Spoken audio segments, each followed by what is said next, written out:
Hello friends, বাইরে নির্মলে তোমাদের প্রত্যেক অভিনন্দন জানাই। ওয়েস্ট বেঙ্গল মাদ্রাসা সার্ভিস কমিশন মার্চ 2024-এ যে 7th এসএলএসটি এক্সামিনেশন নিয়েছে বায়োলজিক্যাল সায়েন্সে, তো তার যে কোয়েশ্চেন্স পেপার ছিল, তো সেই কোয়েশ্চেন্সের ডিফারেন্ট কোয়েশ্চেন্সে কিন্তু বিভিন্ন রকমের কনফিউশন আছে। তো সেই কারণের জন্য মাদ্রাসা সার্ভিস কমিশন তারা যে অফিসিয়াল তাদের যে ওয়েবসাইট আছে, সেই ওয়েবসাইটে যে আনসার কি যেটা পাবলিশ করেছে, অফিসিয়াল আনসার কি, তো সেই আনসার কি এর সঙ্গেও আবার প্রশ্নের ডেভিয়েশন এক্ষেত্রে হয়ে গেছে। স্বাভাবিক, যদি কোনো প্রশ্ন এরকমভাবে ভুল থাকে বা কোনো প্রশ্ন দুটো ল্যাঙ্গুয়েজে যদি ডিফারেন্ট হয়, তাহলে এক্ষেত্রে কিন্তু অপশানও কিন্তু চেঞ্জ হয়ে যায়। তো সেই কারণের জন্য তোমাদের মধ্যে বিভিন্ন রকমের কনফিউশন তৈরি হয়েছে, এবং এই কনফিউশনের জন্যই মাদ্রাসা সার্ভিস কমিশন কিন্তু একটি চ্যালেঞ্জ অপশান রেখেছে। তো কালকে আমি আলোচনা করেছিলাম যে কোন প্রশ্নে তোমরা কিভাবে চ্যালেঞ্জ করবে, খুব দ্রুত সেটা আমি আলোচনা করেছিলাম। যেহেতু সময় কম, চ্যালেঞ্জের যেহেতু টাইম খুব কম, তো সেই কারণের জন্য দ্রুত আমি আলোচনা করেছিলাম। তো আজকে আবার তোমরা অনেকেই বিভিন্ন রকম কমেন্টস করেছো। আমার খুব ভালো লেগেছে যে তোমরা এই সমস্ত কমেন্টসগুলো করেছো, এবং তার ফলে আমি আরও অনেক বেশি ইন্সপায়ার্ড হয়েছি। যতটুকু আমার পক্ষে সম্ভব তোমাদেরকে আমি হেল্প করার আমি চেষ্টা করছি। এবং এই প্রসঙ্গে বলি যে তোমরা এত রকম বিষয় তোমরা কমেন্ট করেছো যে আমার মাঝে মাঝে টেনশন হচ্ছে যে আমি তোমাদেরকে যে সাজেশান দেবো নাকি আমি তোমাদের থেকে সাজেশানস নেব। কারণ মনে হচ্ছে যে তোমরা এত কিছু জানো। তো আমার এটাই খুব ভালো লাগছে যে বায়োলজিকে এত মানুষ ভালোবাসে এবং এত মানুষ পড়ে। তোমরা পড়ো বায়োলজি, এরকমভাবে হিউজ লেভেলে তোমরা পড়ো। তো সেই কারণের জন্য এখন কোনো ইনফরমেশান দিতে গেলেই আমার কিন্তু টেনশন লাগছে, কিন্তু তবুও আমি তোমাদেরকে বলার চেষ্টা করব যে প্রশ্নগুলো, দেখো এবার আমি যেটা বলছি সেটা কিন্তু আমার ফাইনাল ডিসিশন। এরপরে তোমরা ডিসিশন নেবে যে তোমরা এই প্রশ্নের উত্তর চ্যালেঞ্জ করবে কিনা। আমি ফাইনালি বলবো যে আমি যদি তোমাদের জায়গায় হতাম তাহলে আমি কি করতাম। তো এক্ষেত্রে এই প্রশ্নগুলো আমি আর আলোচনা করব না। তো আমি দেখো যে প্রশ্নগুলো তোমাদের আমি গোল সার্কুলার করে দিয়েছি, তো সেগুলোই আমি তোমাদের সাথে আলোচনা করব। তোমরা বিভিন্ন কমেন্ট করেছো। তো প্রথম যে প্রশ্ন আছে, দেখো সিলেক্ট এ ফুড বর্ন টক্সিন। প্রথমে ইংলিশ ল্যাঙ্গুয়েজ পড়বো, তারপরে বেঙ্গলি ল্যাঙ্গুয়েজ পড়বো। সিলেক্ট এ ফুড বর্ন টক্সিন, একটা ফুড বর্ন টক্সিন মানে খাবারের মধ্যে কোনো ব্যাকটেরিয়া হয়তো কোনো ফুডকে আক্রমণ করলে এবং তার ফলে সেই ব্যাকটেরিয়ার দেহ থেকে নিঃসৃত যে টক্সিন আছে, তো সেই টক্সিন ওই ফুড স্পয়েলিং ঘটাচ্ছে। তো এক্ষেত্রে কোন টক্সিন এক্ষেত্রে ফুড স্পয়েল ঘটায়? অপশান এ যেটা দিয়েছে botulinum toxin, option B tetanus toxin, option C হলো ডিপথেরিয়া টক্সিন, এবং অপশান ডি হচ্ছে কলেরা টক্সিন। তো কমিশন যে আনসার দিয়েছে সেটা হলো বটুলিনাম টক্সিন। তো এক্ষেত্রে আমি তোমাদেরকে বলছিলাম যে কোনো চ্যালেঞ্জ করার দরকার নেই। দেখো তোমাদের জায়গাতে যদি আমি হতাম, আমি কিন্তু এই প্রশ্নে কোনো রকম চ্যালেঞ্জ করতাম না। কারণ বটুলিনাম টক্সিন ডিফারেন্ট টাইপের। দেখো ব্যাকটেরিয়া কি করে, ব্যাকটেরিয়া যে কোনো কাজ করতে পারে। বিভিন্ন যে প্রবলেম, যেমন একটা ফুড, সেই ফুডের স্পয়েলিংয়ের জন্য ডিফারেন্ট টাইপের ব্যাকটেরিয়া কাজ করে, কিন্তু তোমাকে জানতে হবে যে পার্টিকুলার স্পেসিফিক কোন ব্যাকটেরিয়া কিসের জন্য ওয়েল নোন, অর্থাৎ পরিচিত কোন ব্যাকটেরিয়া কোন কাজের জন্য, সেটাই কিন্তু তোমাকে কিন্তু স্পেসিফিক্যালি জানতে হবে। এক্ষেত্রে যে বটুলিনাম যে টক্সিন, এটা কিন্তু ওয়েল নোন ফর ফুড, মানে ফুড স্পয়েলের জন্যই এটা প্রধানত পরিচিত, এবং সেই কারণের জন্যই কমিশন হয়তো এই প্রশ্নের উত্তরের অপশান কিন্তু এটাকেই সিলেক্ট করেছে। আমি তোমাদেরকে আমি প্রমাণও দেখাবো। আমি আমার নোটস থেকে আমি আমার নোটস থেকেও তোমাদেরকে দেখাবো যে এই অংশটা, অর্থাৎ আমি নোটস থেকেও বিভিন্ন অংশ তোমাদের সাথে আলোচনা করব আমি নোটসে কি লিখেছিলাম। এবং তার সঙ্গে সঙ্গে দেখো এক্ষেত্রে আমি আমার নোটসে এই পোর্শন আমি ইনক্লুড করেছিলাম আগে আমার নোটসে। তো তোমরা ক্লিয়ারলি দেখতে পাচ্ছ যে Clostridium botulinum promote poisoning. Generally কি পয়জনিং করবে? ফুড পয়জনিং করে। যখন আমি পড়িয়েছিলাম এটাকে আমি স্টার চিহ্ন দিয়েছিলাম। তো যাই হোক, যারা পড়েছে তারা হয়তো এই প্রশ্নের উত্তর পেরেছে। সুতরাং ক্লস্ট্রিডিয়াম বটুলিনাম এটা প্রমোট ফুড পয়জনিং, তার মানে ফুড পয়জনিংয়ের জন্য যে টক্সিন যেটা কাজ করবে সেটা হলো বটুলিনাম টক্সিন। তাহলে এই জায়গাতে আমি তোমাদেরকে বলছি যে আমি তোমাদের জায়গাতে হলে আমি কি করতাম না, সেটা আমি তোমাদেরকে জাস্ট বলছি, তাহলে তোমাদের একটা আইডিয়া তৈরি হবে। সুতরাং এই প্রশ্ন আমি কিন্তু চ্যালেঞ্জ করতাম না। তোমরা অনেকে বলছো যে কলেরা টক্সিন হতে পারে। এবার এটা কিন্তু তোমাদের ডিসিশন, আমি আমার ফাইনাল আনসার এক্ষেত্রে আমি তোমাদেরকে দিচ্ছি। নেক্সট কোয়েশ্চেন্স আছে, দেখো which of this statement is true about internal respiration. তো ইন্টারনাল রেসপিরেশনের ক্ষেত্রে কোন স্টেটমেন্টটা ট্রু? এক্ষেত্রে দেখো বি আর সি এর মধ্যে তোমাদের বিভিন্ন রকমের কনফিউশন আছে, এবং কমিশন যে আনসার দিয়েছে সেটা হলো এটিপি প্রোডাকশন, এটিপি উৎপাদন। আমি তোমাদের জায়গাতে হলে আমি কিন্তু কোনো চ্যালেঞ্জ করতাম না। কেন চ্যালেঞ্জ করতাম না? তো তার প্রমাণ আমি তোমাদেরকে দেখাই। আমি আমার নোটস থেকেই আমি তোমাদেরকে এর প্রমাণ দেখাবো। দেখো যেখান থেকে আমি পড়েছি তো প্রধানত তার উপর বেস করেই, বা যেখান থেকে আমি পড়িয়েছি এতদিন ধরে, তো তার উপর বেস করেই আমি তোমাদেরকে প্রমাণ দেখাবো। তাহলে কেন এটা ইন্টারনাল রেসপিরেশন, কেন এটিপি প্রোডাকশন? আমি আগের দিন তোমাদেরকে বলেছিলাম যে এটা হলো সেলুলার রেসপিরেশন। অ্যাকচুয়ালি যে সেলুলার রেসপিরেশন যেটা, তো তাকেই আমরা বলবো ইন্টারনাল রেসপিরেশন। খুঁজতে হবে যে কোথায় ইন্টারনাল রেসপিরেশন আছে। এইবারে দেখো আমি ইন্টারনাল রেসপিরেশন কোথায় আছে একটু দেখে নাও। এটাই অ্যারিহ্যান্তের একটি বই, দেখে নাও ক্লিয়ারলি কিভাবে মেনশন করা আছে। The respiration or the aerobic in the higher animals is brought about in two phases. দুটো দশাতে রেসপিরেশন হয়, একটি external respiration or the breathing or the ventilation in which intake of oxygen from the surrounding medium and eliminated of the CO2 into the medium, তো এটাই হলো external respiration. And the internal respiration or the tissue or cellular respiration, কালকে আমি তোমাদেরকে গ্রিনের যে বইতে আমি তোমাদেরকে বলেছিলাম, দেখিয়েছিলাম, তো সেক্ষেত্রে দেখো সেলুলার রেসপিরেশনকেই প্রধানত আমরা ইন্টারনাল রেসপিরেশন বলবো। In which oxidation of the nutrients in the cells producing carbon dioxide and the energy. তাহলে দেখো ক্লিয়ারলি এক্ষেত্রে মেনশন করা আছে ইন্টারনাল রেসপিরেশন হলো সেটাই যে প্রসেসে প্রধানত এটিপি তৈরি হয়, এবং ছোট থেকে আমরা এটাই পড়ে এসেছি যে অক্সিজেন ঢোকা আমাদের বডিতে এবং CO2 বেরিয়ে যাওয়া, this is called external respiration. এবং এরপরে যে অক্সিজেন যেটা সেলের মধ্যে চলে গেল, সেলের মধ্যে গিয়ে সেই অক্সিজেন ফার্দার ফুডের অক্সিডেশন ঘটায়, তো এটাই হলো ইন্টারনাল রেসপিরেশন। তার মানে সিম্পলি সেলুলার রেসপিরেশনকেই আমরা বলবো ইন্টারনাল রেসপিরেশন। সুতরাং তোমাদের যেটা বলছিলাম যে আমি তোমাদের জায়গায় হলে কি করতাম, আমি তোমাদের জায়গায় হলে কমিশনে যে আনসার দিয়েছে তো তার থ্রুতেই যেতাম। সুতরাং এক্ষেত্রে আমি কিন্তু কোনো রকম চ্যালেঞ্জ করতাম না। এরপরে কিন্তু তোমরা ডিসিশন নেবে, আমি আমার ওপিনিয়ন তোমাদেরকে বলছি। যেহেতু চ্যালেঞ্জে হিউজ অ্যামাউন্ট অফ মানি লাগবে, প্রত্যেকটা প্রশ্নের জন্য 1000 টাকা করে লাগবে, তো সেই কারণের জন্য একটু তোমরা চিন্তা ভাবনা করে ডিসিশন নেবে। তাহলে ওই যে প্রশ্নটা যেটা ছিল সেক্ষেত্রে আমি হলে চ্যালেঞ্জ করতাম না। অর্থাৎ এই প্রশ্নটাও একটু বলে দিই যে কাস্টের কথা যেটা বলছিলাম, যে what type of the plant fossil is a cast of a plant stem or the leaf found on the rock. আগের দিন তোমাদের বলেছিলাম যে plant stem or the leaf, দেখো এটা কার্বনেসিয়াস স্ট্রাকচার যেখানে থাকবে কোনো রকের মধ্যে, যখন কার্বন যখন থাকবে তার মানে কি টোটাল প্ল্যান্ট স্টেম অথবা লিভ সেক্ষেত্রে আছে, তাহলে একেই আমরা বলবো কম্প্রেশন। তো আমি তোমাদের জায়গাতে হলে কিন্তু আমি এই প্রশ্নে কোনো রকম চ্যালেঞ্জ করতাম না। আবার বলছি, এরপরে তোমরা ডিসিশন নেবে।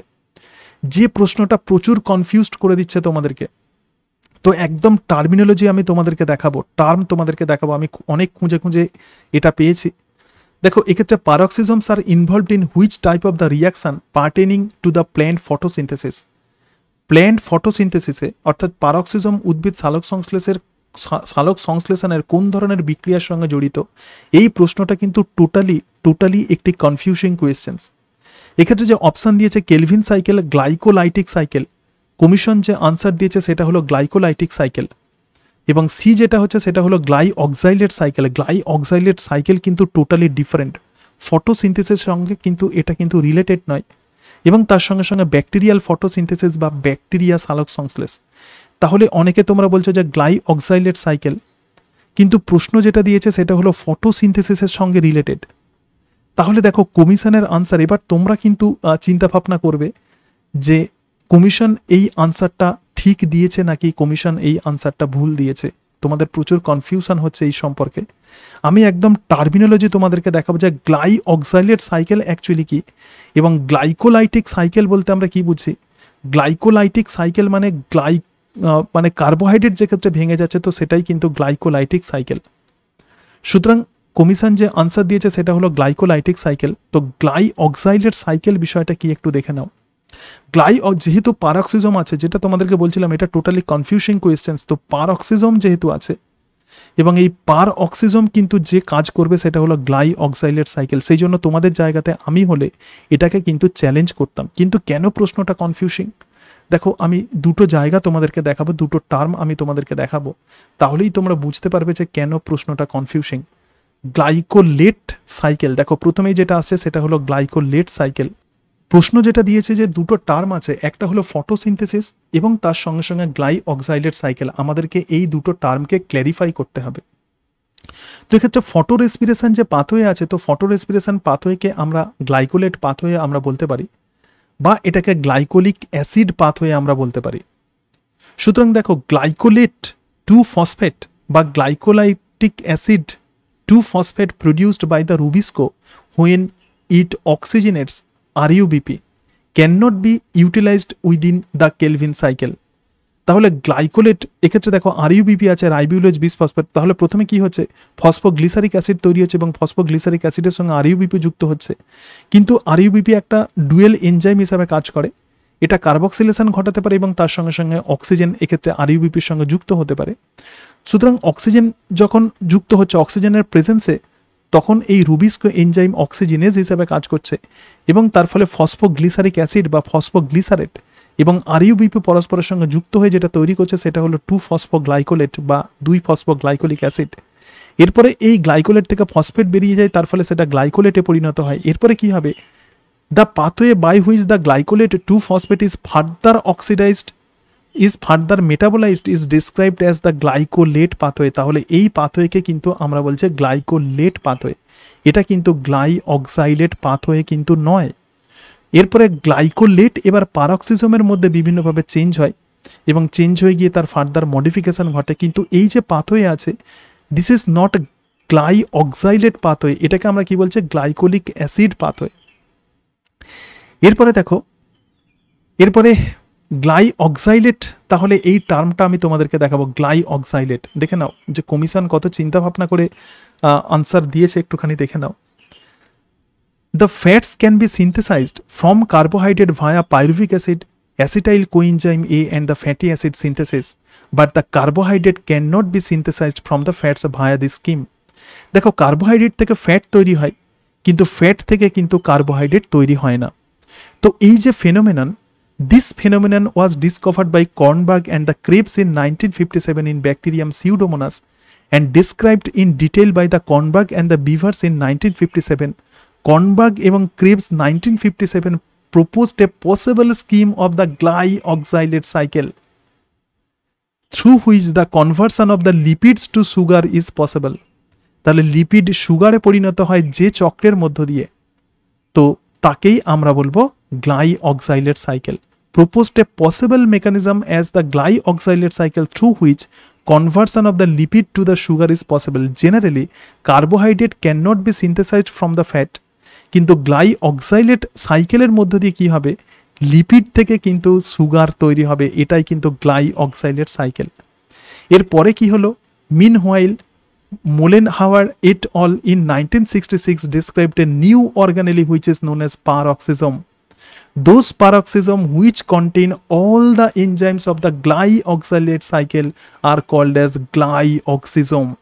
তাহলে গ্লাইঅক্সিজোমের মধ্যেই কিন্তু প্রকৃতপক্ষে এই গ্লাইঅক্সাইলেট সাইকেল চলে। Glyoxylate cycle was first studied in the plants by the Beevers in 1975 in the castor. The scheme is detailed here.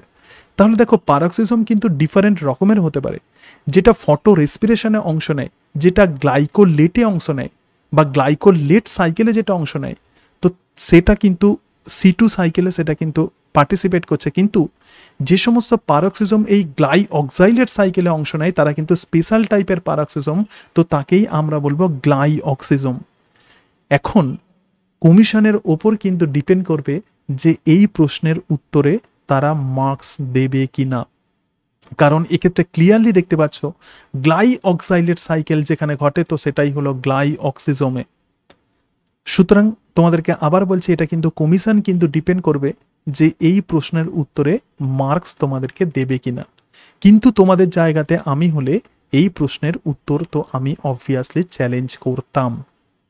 তাহলে তোমরা এই প্রশ্নের উত্তর তোমরা চ্যালেঞ্জ করবে এবং পারলে এই যে জায়গাটা আছে এখানটা তোমরা দিয়ে দিতে পারো, অর্থাৎ এই পোর্শনটা তোমরা এক্ষেত্রে তোমরা আপলোড করতে পারো। যেহেতু আমি তোমাদের বলেছিলাম যে সেই টার্মিনোলজিগুলো তোমাদেরকে ইউজ করতে হবে কোনো চ্যালেঞ্জের এগেনস্টে, যে টার্মগুলো প্রশ্নেতে কিন্তু দেওয়া আছে এবং ক্লিয়ারলি যেন বইয়ের সেন্টেন্সে সেটাকে যেন মেনশন করা থাকে। যেমন তোমাদের ইন্টারনাল রেসপিরেশন আমি ক্লিয়ারলি তোমাদেরকে দেখালাম, কেন তোমরা চ্যালেঞ্জ করবে না। তার সঙ্গে সঙ্গে এই জায়গাতে দেখো গ্লাইঅক্সাইলেট সাইকেল এবং পারক্সিজম, সুতরাং টার্মগুলো আছে, এটাই তোমরা খুঁজে পাচ্ছিলে না, তো এটা আমি অনেক খুঁজে খুঁজে তোমাদেরকে দিলাম। জায়গাতে আমি যদি হতাম তাহলে এই প্রশ্নের উত্তর চ্যালেঞ্জ করতাম এবং যে অংশটা আমি তোমাদেরকে দেখালাম ওটা আমি আপলোড করতাম। তোমাদের জায়গাতে আমি হলে কি করতাম আমি সেটাই তোমাদেরকে বলছি। এরপরে তোমরা কিন্তু ডিসিশন নেবে। আমি প্রশ্নগুলো অ্যানালাইসিস করলাম, এবার তোমরা নিজেরা কিন্তু ডিসিশন নেবে। আবার তোমাদেরকে বলছি যে তোমরা এত কমেন্টস করেছো আমাকে বিভিন্ন রকম, যে তোমাদের যে নলেজ দেখে আমি তো অবাক হয়ে গেছি। তো এটা আমাকে টেন্সড করে দিয়েছে। মানে ফ্র্যাঙ্কলি তোমাদেরকে বলছি যে আমি খুব টেন্সড। তোমাদেরকে সঠিকভাবে আমি গাইড করার জন্য আমি টেনশনের মধ্যেই আছি। এরপরে দেখা, যেটা তোমাদেরকে বলছিলাম, where does a crossing over take place, তাহলে এটা এটা তোমরা চ্যালেঞ্জ করবে। এটা কিন্তু তোমরা অবশ্যই চ্যালেঞ্জ করবে। কমিশন যে অ্যান্সার দিয়েছে দুটি অসমসমস্ত ক্রোমোজোম, আবার দেখো এক্ষেত্রে অপশান বিটা কিন্তু কারেক্ট হওয়ার কথা। সুতরাং তোমাদের জায়গাতে আমি যদি হতাম তাহলে এই প্রশ্ন কিন্তু আমি চ্যালেঞ্জ করতাম, রাইট। এরপরে দেখো, এরপরে যে প্রশ্নটা আছে, which is not a primary ক্যাম্বিয়াম, এক্ষেত্রে বাংলা এবং ইংরাজি এই দুটোতে কিন্তু প্রবলেম আছে। সুতরাং যেহেতু প্রবলেম আছে, তোমাদের মতো জায়গাতে আমি যদি হতাম তাহলে এটাকে আমি চ্যালেঞ্জ করতাম। সুতরাং এই প্রশ্নটাকে আমি চ্যালেঞ্জ করতাম, অবভিয়াসলি এটাকে আমি চ্যালেঞ্জ করতাম। তো এক্ষেত্রে দেখো কোনটা প্রাথমিক ভাজক কলা নয়, তার মানে কোনটা প্রাইমারি মেরিস্টেম নয়। যেহেতু তোমরা ম্যাক্সিমাম প্রধানত তোমাদের মিডিয়াম হিসাবে বাংলা, দেখো কালকে আমি একটু টেনশনেও ছিলাম, যে আমি বলেছিলাম যে কে কোন মিডিয়ামে তোমরা এক্সামিনেশন দিয়েছো। তোমাদের অ্যাডমিট কার্ডে আমি একজনের থেকে আমি পেয়েছি, তো তোমরাই আমাকে হেল্প করছো এই সম্পর্কে। বিভিন্ন জন আমাকে বিভিন্নভাবে ইনফরমেশান দিয়ে আমাকে হেল্প করছো। তো সেক্ষেত্রে অ্যাডমিট কার্ডে তোমাদের ল্যাঙ্গুয়েজ লেখা আছে, মানে মিডিয়াম লেখা আছে। তো সে বলছে যে তার মিডিয়াম বেঙ্গলি মিডিয়াম আছে। সুতরাং তোমরা কিন্তু যদি এক্ষেত্রে তোমরা কোনোভাবে ভুল করে ফেলো তাহলে এটা কিন্তু তোমরা চ্যালেঞ্জ করতে পারো। বলছে কোনটা প্রাথমিক ভাজক কলা নয়, গ্রাউন্ড টিস্যু, প্রোটোডাম, প্লিরোম এবং প্রোকাম্বিয়াম। তাহলে তোমাকে সেই জায়গা দেখাতে হবে যেখানে প্লিওরোম লেখা আছে, এবং প্লিওরোম যেখানে প্রাথমিক ভাজক কলা হিসেবে লেখা আছে সেটা তোমাকে দেখাতে হবে। কারণ কমিশন এক্ষেত্রে প্লিওরোমকে বলছে প্রাথমিক ভাজক কলা নয়, কিন্তু তুমি চ্যালেঞ্জ করছো, তার মানেই এটা যে তুমি বলছো যে প্লিওরোম হলো প্রাথমিক ভাজক কলা। তাহলে এর প্রমাণটা তুমি কি দেখাবে? দেখো, এটা আমি আমার নোটসের খাতা থেকে আমি তোমাদেরকে দেখাচ্ছি। এই অংশটা আমি তোমাদের নোটসের খাতা থেকে দেখাচ্ছি। তাহলে প্রথমেই আমাদেরকে জানতে হবে যে প্রাথমিক ভাজক কলা এবং গৌণ ভাজক কলা কাকে বলে।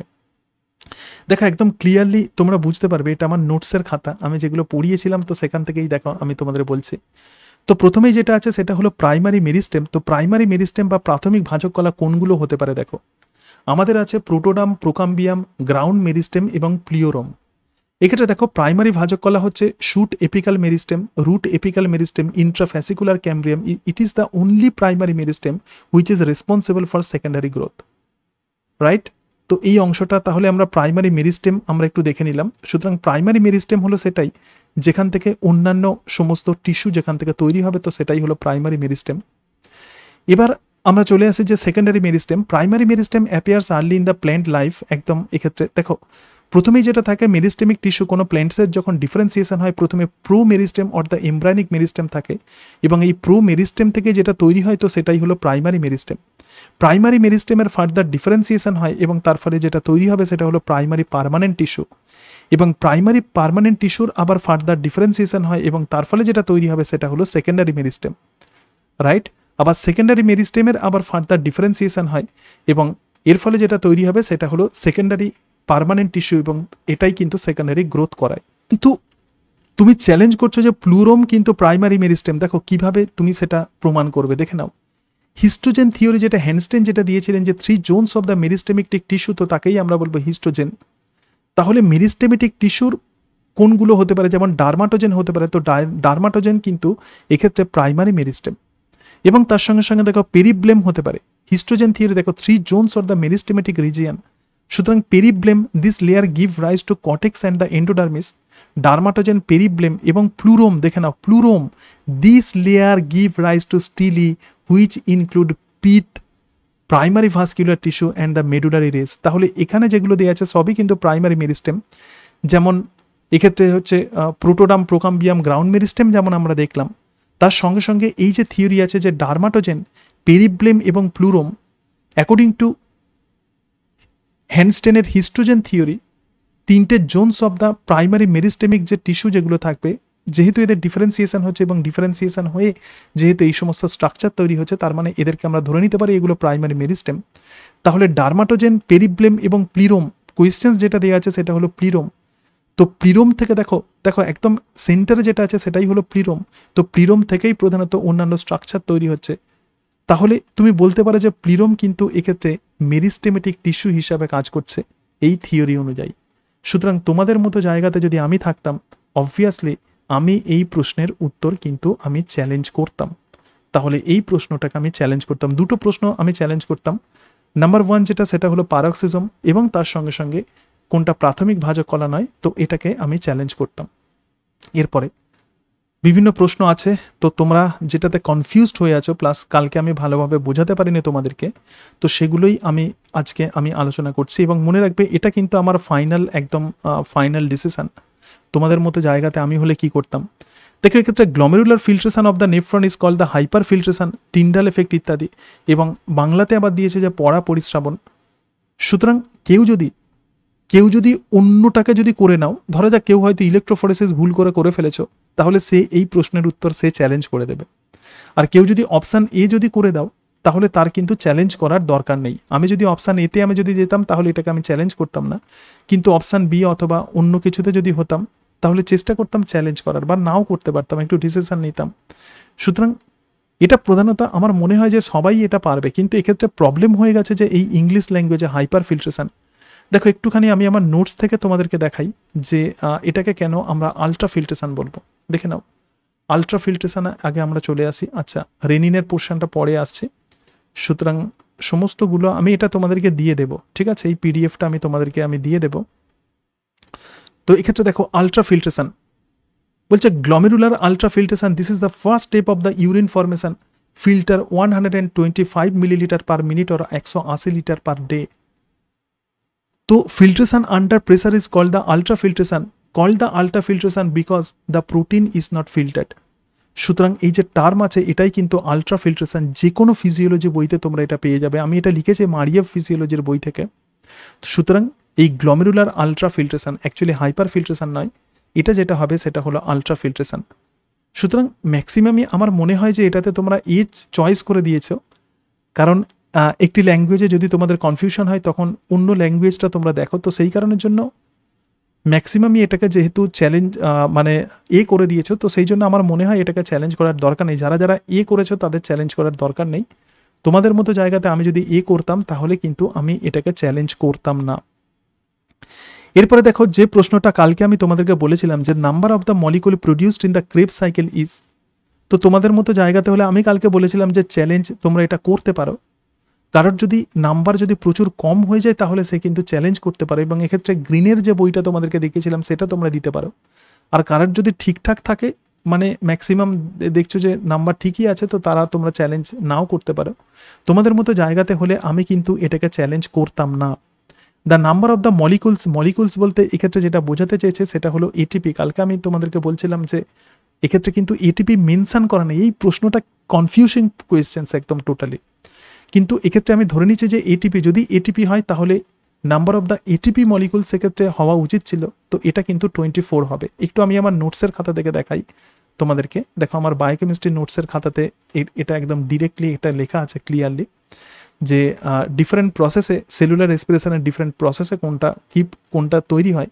দেখো এক্ষেত্রে রিলিজ অফ দ্য ক্যারিয়ার, এক্ষেত্রে 6 NADH আর 2 অণু FADH2, মানে ক্রেব সাইকেলে হচ্ছে 6 আর 2 8, এবং তার সঙ্গে সঙ্গে এক্ষেত্রে দেখো তাহলে 18 মলিকুলস, তার মানে এটিপি কত তৈরি হচ্ছে, এটিপি তৈরি হচ্ছে 18 মলিকুলস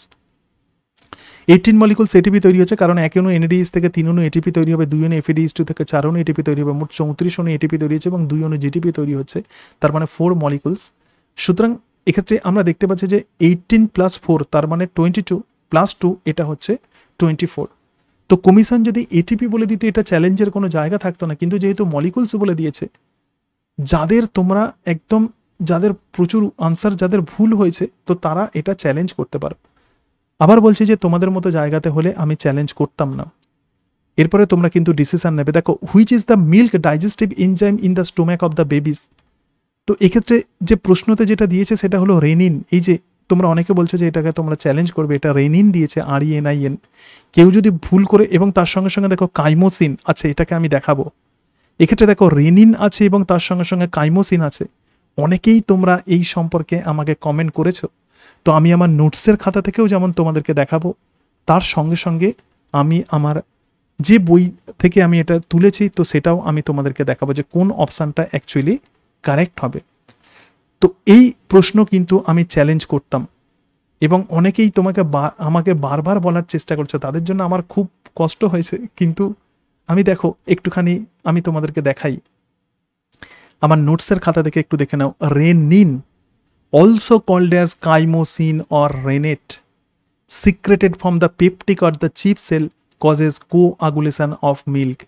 সুতরাং এই জায়গাতে দেখছো যে যেটাই কাইমোসিন তো সেটাই কিন্তু রেনিন। তাহলে একটু প্রশ্নতে আমরা চলে যাই, প্রশ্নটাতে একটু দেখে নাও কাইমোসিন আছে কিনা। তাহলে কমিশন যেটা অপশান দিয়েছে সেটা হলো রেনিন, অ্যাকচুয়ালি এটা কিন্তু ভুল অপশান দিয়েছে। যদি স্পেলিং এটা একদম কনফিউশন, তো তোমাদের মতো জায়গাতে আমি হলে আমি কিন্তু চ্যালেঞ্জ করতাম। আবার দেখো কাইমোসিন উত্তর হওয়া উচিত, কিন্তু ইংলিশ অনুযায়ী সেটা কিন্তু কাইমোসিন, কারণ রেনিনের আরও একটা নাম কিন্তু কাইমোসিন। আমার নোটসের খাতা থেকে তোমাদেরকে আমি দেখালাম সমস্ত প্রশ্নের উত্তর। আমার নোটসের খাতাতে সব কিছুই আছে, আমি বলছি না যে আমি সমস্ত জিনিস আমি লিখেছি, জাস্ট আমি তোমাদেরকে এটা বলার চেষ্টা করছি যে এই সবগুলো কিন্তু আমার নোটসের খাতাতেই সব কিছু আমি দেখছিলাম যে চলে এসেছে। So it is an important milk coagulation in the digestive enzyme ইত্যাদি। তো রেনিন HCl এর প্রভাবে রেনিনে পরিণত হয় এবং এই রেনিনকেই কিন্তু আমরা কাইমোসিন বলবো। আরও একটা জায়গাতে চলে এসো, দেখো the digestion by the rennin or the chymosin, তাহলে রেনিনের কিন্তু আরও একটা নাম হলো কাইমোসিন। সুতরাং কাইমোসিন অপশানটা কিন্তু কারেক্ট হবে। ইংলিশ ল্যাঙ্গুয়েজে যে কোয়েশ্চেন্স দিয়েছে কাইমোসিন কিন্তু এক্ষেত্রে কারেক্ট হবে, এটা নয় যে ভুল এক্ষেত্রে স্পেলিং দেওয়া আছে। ইংলিশ ল্যাঙ্গুয়েজে যেটা দিয়েছে এক্ষেত্রে সেই অনুযায়ী কাইমোসিন আনসারটা কিন্তু কারেক্ট হবে। তাহলে এই প্রশ্নটাকেও কিন্তু তোমরা চ্যালেঞ্জ করতে পারো। সুতরাং মোটামুটিভাবে আমার পক্ষে যতটুকু পসিবল হয় আমি তোমাদেরকে বললাম, ক্ল্যারিফাই করলাম, আমি আমার ফাইনাল আনসার তোমাদেরকে জানালাম। যে সমস্ত প্রশ্নগুলো প্রধানত আমি তোমাদের মতো জায়গাতে হলে আমি চ্যালেঞ্জ করতাম সেগুলো আমি তোমাদেরকে বললাম। এরপরে তোমরা ডিসিশান নেবে। সুতরাং কোন প্রশ্নগুলো চ্যালেঞ্জ করার মতো উপযুক্ত সেগুলো আমি তোমাদেরকে বলি, এবং যে PDF থেকে আমি এগুলো বললাম এটা আমি তোমাদেরকে আপলোড করে দেবো ডেসক্রিপশান বক্সে।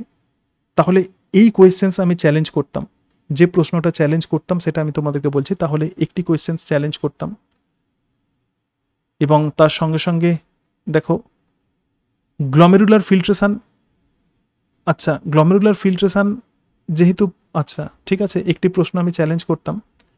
তারপরে চলে আসি কোন কোয়েশ্চেন্সে আমরা চলে আসি,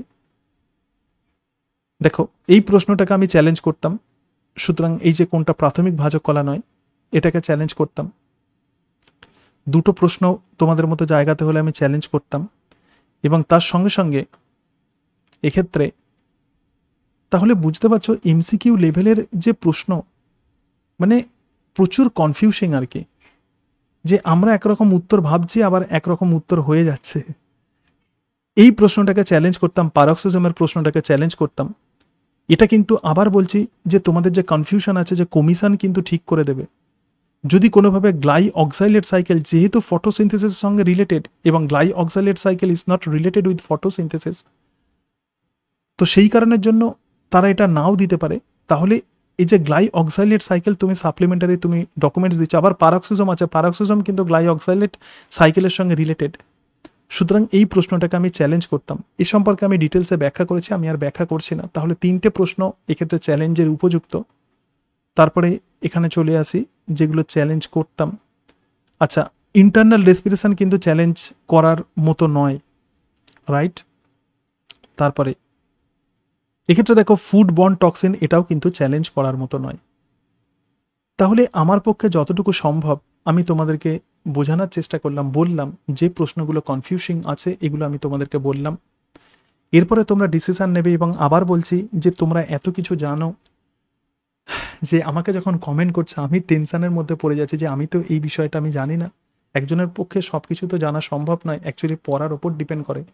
আর তোমরা আমি অনেকদিন হলো আমি MSc করেছি আর তোমরা রিসেন্টলি করেছো, সেই জন্য তোমাদের জানার পরিধিটা অনেকটাই বেশি হবে। কিন্তু তবুও যখন তোমরা বলছো, কিন্তু তবুও আমি পড়ার চেষ্টা করি, আমি এক্সটেন্সিভ পড়ার চেষ্টা করি, যত সময় পাই আমি পড়ার চেষ্টা করি, বিভিন্ন বই দেখার চেষ্টা করি। আমার হবি বায়োলজি, আমার পড়তে ভালো লাগে এবং বিভিন্ন বিষয় অ্যানালাইসিস করতে আমার ভালো লাগে। কিন্তু যখন তোমাদের থেকে আমি বলবো যে এই কয়েকদিন আমি প্রচুর শিখেছি তোমাদের থেকে, এবং তোমরা যে পাচ্ছ না কোনো কিছু, এটা আমাদের নেশানের এটা দোষ, মানে এবং তোমরা যে পাচ্ছ না কোনো কিছু, পরীক্ষা দিতে পারছো না, এত নলেজ নিয়ে তোমরা পরীক্ষা দিতে পারছো না, এটা সত্যিকারের ফ্রাস্ট্রেটেড। প্রচুর ছেলে মেয়ে এক্ষেত্রে বঞ্চিত হচ্ছে তোমাদের এই নলেজ থেকে, এটুকু আমি রিয়েলাইজ করেছি। আমি ফ্র্যাঙ্কলি তোমাদেরকে বলছি যে এটা আমি রিয়েলাইজ করেছি যে তোমাদের যা নলেজ আমি দেখেছি, তোমরা ম্যাক্সিমাম কিন্তু পাওয়ার উপযুক্ত। পরীক্ষা যদি হয় তোমাদের ম্যাক্সিমামেরই কিন্তু স্কুলে পড়ানা তোমরা উপযুক্ত। তোমরা এত ইনফরমেশন আমাকে দিয়েছ, আমি অভিভূত হয়ে গেছি, এবং এটাই কিন্তু আমাকে ইন্সপিরেশন দিচ্ছে বারবার যে কত রকমভাবে তোমাদের পাশে থাকা যায়। আমার পক্ষে যতটুকু সম্ভব আমি তোমাদেরকে বললাম। আবার বলি, আমার যদি কোনো রকম ভুল হয় তোমরা অবশ্যই কমেন্ট বক্সে কমেন্ট করবে, আমি সেটাকে রেকটিফাই করব। যেমন কালকের ভিডিওতে হয়তো তোমাদের কনফিউশন টোটালি ক্লিয়ার ছিল না, আজকে আমার পক্ষে যতটুকু সম্ভব হয়েছে আমি তোমাদেরকে ক্লিয়ার করার চেষ্টা করলাম। সকলে ভালো থেকো। এইবার তোমরা কিন্তু ডিসিশন নেবে যে কোন প্রশ্নের উত্তর চ্যালেঞ্জ করবে এবং কোনটা করবে না। আমি আমার ফাইনাল আমার ওপিনিয়ন আমি তোমাদেরকে জানিয়ে দিলাম। So thank you and that's it.